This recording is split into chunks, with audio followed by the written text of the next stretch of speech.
I grew up in a culture and in a family where often I was told that my dreams were too big and I should conform to a prescribed box. I was worried at work while I was pregnant about how I would be perceived or how my work presented would be looked at. And then inevitably the question is, so do you have kids? And it's like, no, I don't have kids. And they're like, oh. And I was nervous about sharing my news about being pregnant. I guess the reason I was worried was that they were going to be extremely disappointed that I wasn't going to be able to continue and complete this work. I have had an experience where someone who has my qualifications, but because he was a guy, was chosen for a particular part of the job rather than me. We are on a journey and a pursuit for equality. We still do hear and see instances of where there's not pay parity, for example, where in terms of access to opportunities and advancement,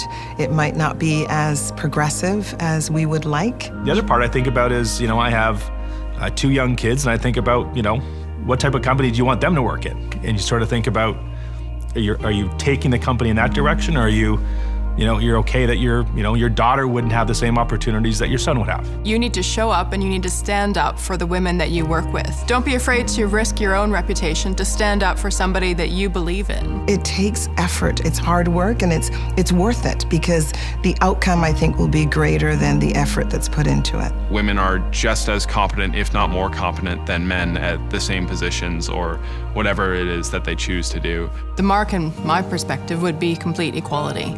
Are we getting equal representation, and are we getting equal and fair evaluation across men and women? The work should speak for itself. They shouldn't be those barriers to entry. I think all of those things are changeable and should be changed.